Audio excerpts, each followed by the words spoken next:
Match नहीं करते, ठंड बहुत है। ठीक है, तो हम कहाँ तक पढ़ चुके थे? शेपिंग पढ़ रहे थे।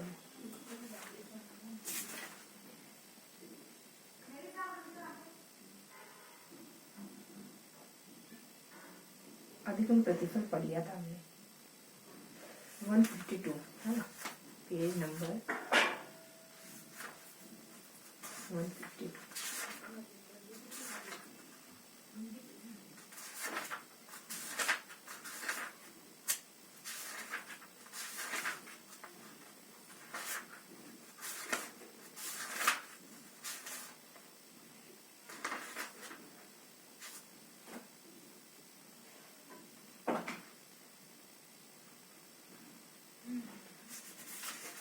स्कूटर से कार चलाना सीखना, ये पढ़ लिया था ना हमने।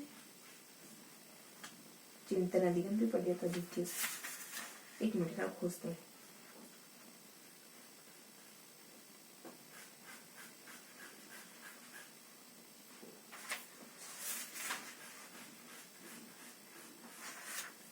यहाँ से पढ़ना होता है।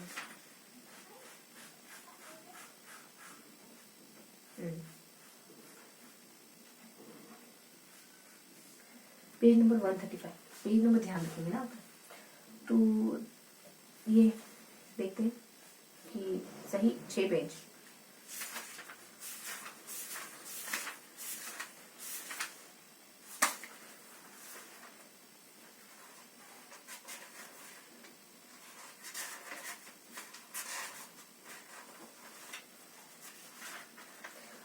तो बताओ कि नवीन ज्ञान की प्राप्ति कैसे होती है? नवीन ज्ञान की प्राप्ति होती ज्ञान के स्थानांतरण से। पुनर्बल की कौन सी अनुसूची सबसे ज्यादा प्रभावी होती है? रुक रुक के पुनर्बल देना, नहीं सतत पुनर्बल देना, चर अनुपात, पता नहीं ये कौन सा तरीका। फिर अपनी माँ द्वारा एकांतर दिनों पर अच्छा व्यवहार करती है तो माँ उसको कुछ दिनों के मतलब 1 दिनों के अंतराल पर पुरस्कार देती है। इसको क्या कहते हैं? परिवर्ती अनुपात अनुसूची, है ना। फिर प्रबंधन की संगठन अवस्था का कौन सा तत्व नहीं? अधिगम प्रबंधन की संगठन अवस्था का तत्व कौन सा है? समुचित शिक्षण युक्तियों का चयन, समुचित संप्रेषण विधियों का चयन, समुचित दृष्टि से सामग्री का चयन, कार्य विश्लेषण चयन। ये सबसे अलग लग रहा है, ये होगा। समग्र व्यवहार हो तो समग्रता का अनोखा मिश्रण कौन सा है? पूर्ण चिन्हाकार वाले सिद्धांत।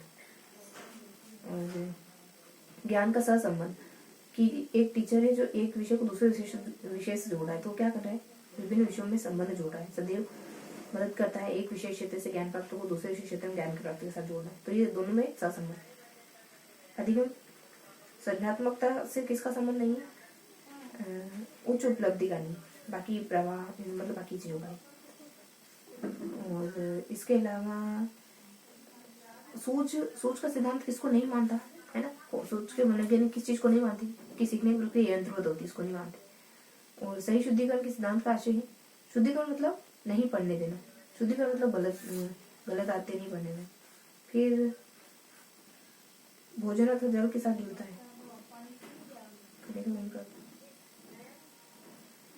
फिर सिद्धांत है।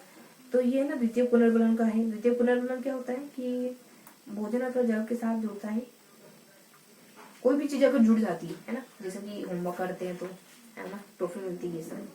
अब ये कि ये सेकंड पेज है ना। अधिगम अधिक सीखता है, बच्चा कब अधिक सीखेगा? जो खुद करेगा, क्रियाविधि। और निर्देशन और दोनों छात्र के निर्देशन और अधिगम के बीच संबंध क्या है? पढ़ रखा है बच्चों, दोनों के बीच संबंध क्या है कि दोनों छात्र हैं। फिर अनुक्रिया द्वारा हटाया जाता है, परिस्थिति से किसी एक निश्चित परिस्थिति से एक निश्चित अनुक्रिया द्वारा हटाया जाता है किसी व्यवहार को, है ना। उस समान अनुक्रिया के घटित होने की संभावना बढ़ जाती है, ये ऋणात्मक पुनर्बलन है। और अध्यापक की जिम्मेदारी क्या होती है? कि सुविधा प्रदान करे, समूह रचना, पर्याप्त सामग्री एकत्र करना, सहयोगशील अधिगम, उपयुक्त सभी, ठीक है। और अभ्यस्तता, है ना।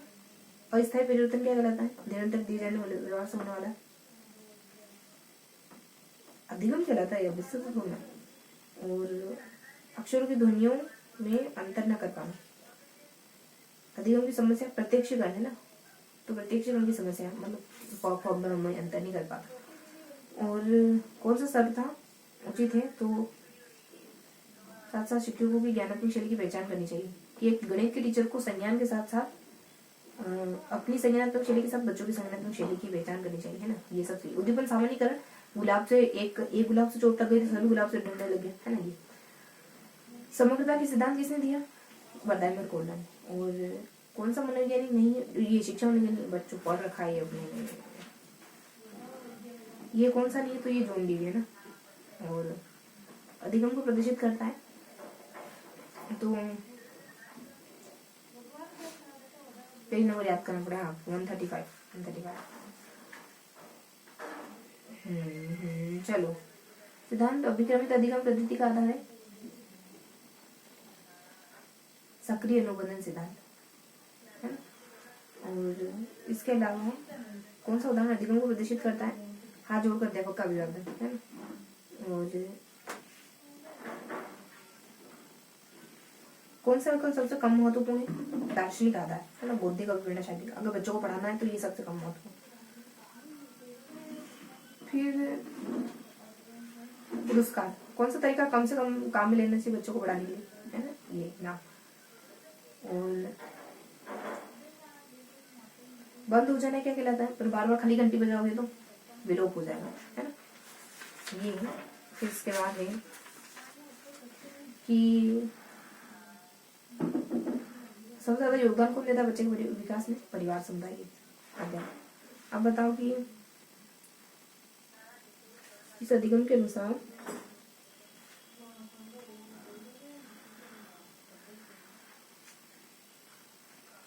कि देखो, तीसरा है हल में व्यवहारवाद सिद्धांत किसने दिया, उद्देश्यपूर्ण वाला।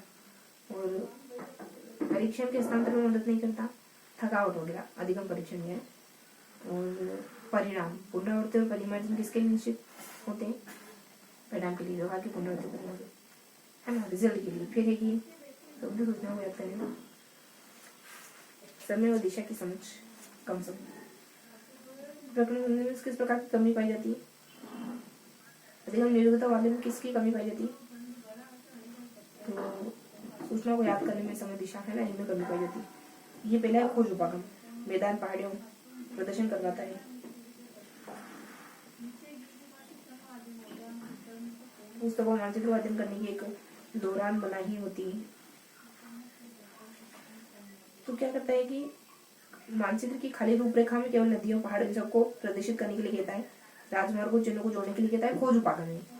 और विलोपन क्या होता है, अधिगम प्रक्रिया का क्रमिक लुप्त, कोई प्रक्रिया लुप्त हो जाती है, वो ला नहीं रख पाता। अंतर्दृष्टि क्या है, सूर्य, मतलब न्यूटन ने पेड़ को पेड़ से गिरते हुए देखा, है ना, सेब को, ये सब। अब है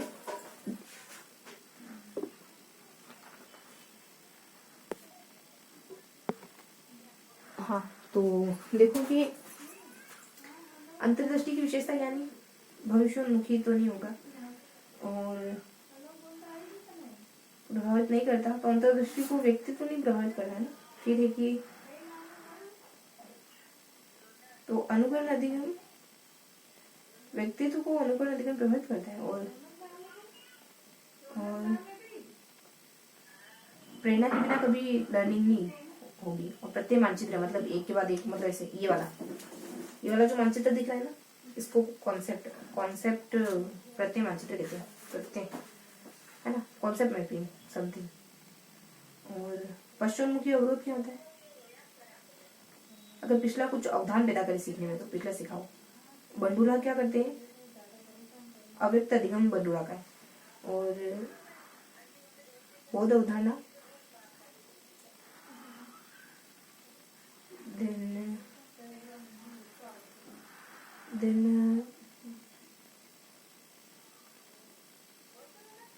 टिकड़ी की आवश्यकता होती है।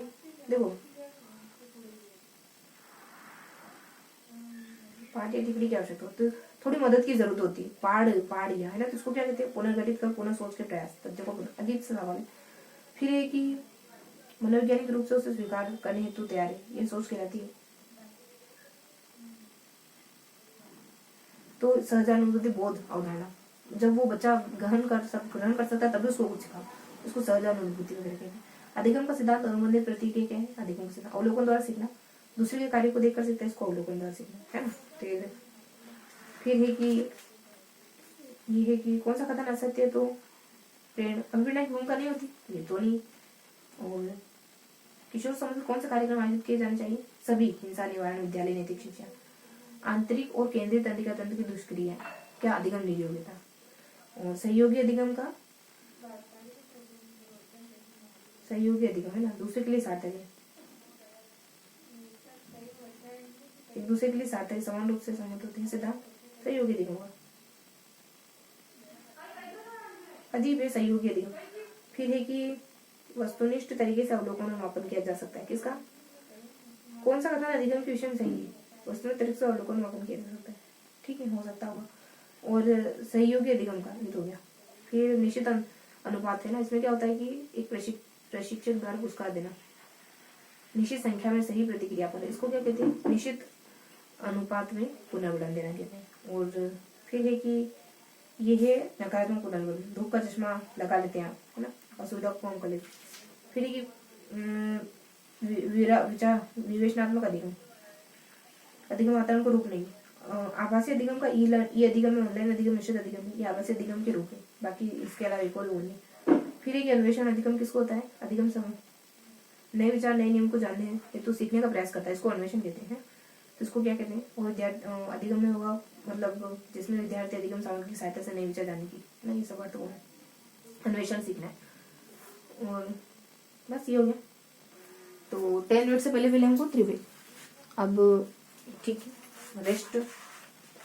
बताओ कि चिंतन क्या है? तो संज्ञानात्मक। बताओ कि चिंतन प्रक्रिया ज्ञानात्मक है। बताओ कि वैलेंटाइन ने कहा चिंतन मानसिक क्रिया का ज्ञानात्मक है ना। और चिंतन क्या है? तो ये प्रतीकों का प्रयोग है। फिर है कि बताओ कि मांसपेशी क्रिया है चिंतन में सबसे कम महत्वपूर्ण होती है। स्वली चिंतन में क्या होती है? कल्पना की अभिव्यक्ति होती है। फिर बताओ कि दूसरा है थॉर्नडाइक ने जब तक कि तत्पर नहीं होगी कहा उसने। और मनोवैज्ञानिक सिद्धांत है शिक्षण सामग्री के चयन का होना। और अधिगम के लिए सर्वाधिक प्रभावी है विलंबित अनुबंध। और फिर चौथा है विद्यार्थियों के आत्तों का। अधिगम तो उन्हें को छोड़कर अन्य में ध्यान देना चाहिए ना, ये हो गया। तो ये चौथा है समस्या चिंतन आरंभ होने के लिए क्या जरूरी है? स्वली हो गया। और ये हो गया भाषा अति आवश्यक रूप सम्मिलित नहीं है तो ये नहीं है। बाकी चिंतन मानसिक ये हो गया। और दूसरे ये हो गया। अब बताओ कि ये अपने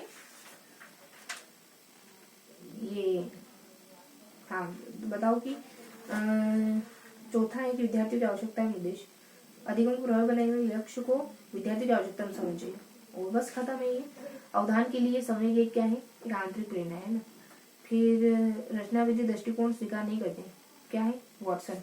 और ये है कि पहला है कि निर्माणवादी सहयोगी अधिगम विधि के विकास में सहायक रहा है ना। फिर है कि दूसरा है मनोगति की विश्लेषण, औचतन विचारों, भावनाओं, स्मृति पर आदि, ये सब है ना।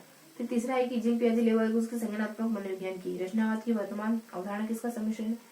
तो ये जिन पियाजे वाइगुस की है। और दूसरा है ब्लैक बोर्ड है। तो क्या है? अधिगम प्रबंधन प्रक्रम प्रणाली का प्रकार नहीं है। एडमुडो है, डेसिबो है, मूडल है। अजीब से क्वेश्चन है। ब्रूनर है, डिस्कवरी लर्निंग है ना। फिर एक कि पहला है 1 2 3 सही है, ज्ञात से अज्ञात, सामान्य, स्थूल, कठिन है, ये सब सही है। फिर हो गया कि पुनर्वलन द्वारा यह अनुक्रिया का सुदृढ़ीकरण कैसे होता है? पुनर्वलन से होता है। पर्यावरण का क्षेत्र सिद्धांत के अंदर संज्ञानात्मक संरचना पर्यावरण किसका है?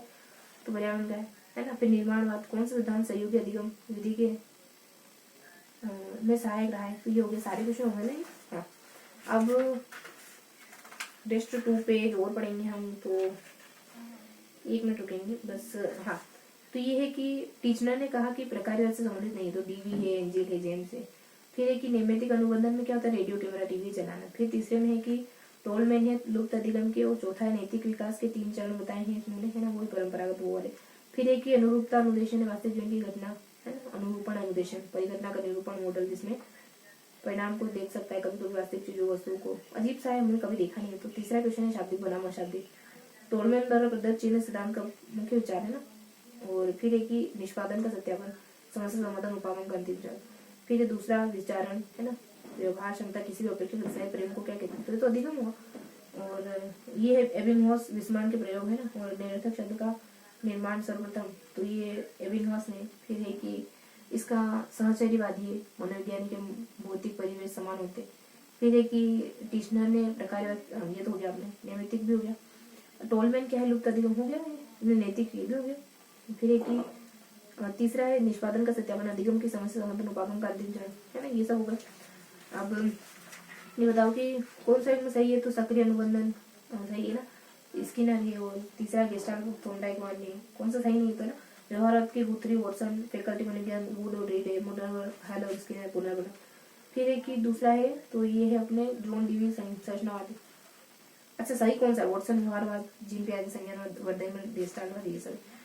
एकल प्रयास अधिगम का नियम किससे, तो गुथरी, और ये दूसरा गुथरी का प्रतिस्थापन सिद्धांत है कि प्रतिक्रिया के समय क्रियाशील यदि दोबारा दोहरा जाए तो उस प्रक्रिया को उत्पाद करने की प्रवृत्ति रखेगा। और ब्लूम कहते हैं कि अधिगम सिद्धांत का प्रतिपादन, है ना, अधिगम सिद्धांत ब्लूम ने, कोहलर, स्किनर, है ना, ये सब। और ये सब कंप्लीट हो गया। फिर बताओ कि कुछ मिलान वगैरह है। सामाजिक अधिगम किसने दिया, ब्रूनर ने दिया। देखो प्रयत्न, त्रुटि, ठंडा क्षेत्र, लेविंग, संकेत, संकेत अधिगम।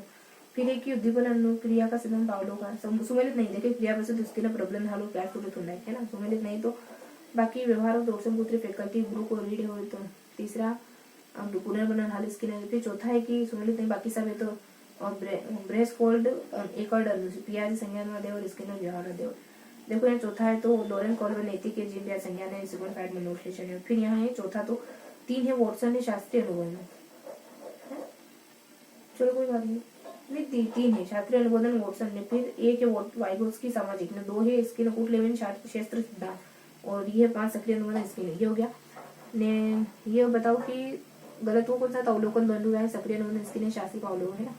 फिर तीसरा इसका तो थोर्नडाइक उद्दीपन अनुक्रिया, फिर पावलो का अनुकूलित अनुक्रिया, फिर दूसरा क्लार्क और पुनर्बनन कोहलर का अंतर्दृष्टि। ये हो गए, सारे हो गए, लगभग सारे ही हो गए ना। हाँ अब कुछ एक प्रश्न इधर से रह गए अपने, तो ये अपने 146 तक है ना। हाँ तो यहाँ बच गए अपने। देन सोली चिंतन में क्या होता है, यथार्थवादी में सृजनात्मक, अभिसारी, आलोचनात्मक, ये सब आते हैं। और गुण दोष देखना आलोचनात्मक चिंतन कहलाता है, बस खत्म। और अभिसारी में क्या होता है, 10 में 4 घटाए क्या उत्तर आएगा, तो ये अभिसारी वाला होता है। और आलोचनात्मक चिंतन कैसे क्यों प्रश्न करना, उत्तर परक, मदद करना, वास्तव में सबसे अच्छा जवाब होता है, तो आलोचनात्मक। फिर अभिसारी चिंतन रचनात्मक होता है। और तीसरा है अंतर व्यक्ति, है ना, एक व्यक्ति अभिप्रेरण की भूमिका किस प्रक्रिया से संबंध रूप से नहीं है ना, कक्षा अधिगम में अभिप्रेरण की भूमिका कहाँ है, तो प्रगति, परिणाम, प्रशंसा, आलोचना, आकांक्षा, इस तरह। फिर एक बौद्धिक अयोग्यता, ये क्या है कि विबंधित पद को किस पद के साथ प्रतिस्थापित किया गया है ना, ये मानसिक विबंधन को। फिर अनुबंधित अधिगम के लिए सर्वाधिक प्रभावी क्या है, विलंबित, किस प्रकार के अनुबंधन, तो ये हो गया। और बस ये सारे क्वेश्चन हो गए। हाँ क्रॉसवर्ड पहले, ये आसान जीवन शैली पद्धति के स्तर को बनाए रखने में मदद, या चौथा दिन हो गया आपने, है ना, के लिए उपयुक्त नहीं है। फोर्थ या फिफ्थ नहीं हो गया, है ना, और 12 दिन पढ़ना, बस ये हो गया आसान जीवन शैली नहीं। तो ये हमारे 3 पेज तो हो गए, है ना। अब ठीक है, तो हमारे पास बस हो गया समझ में। कुछ एक सेकेंड और है, तो 147 पेज नंबर किस ध्यान रखेंगे, 147, ठीक है।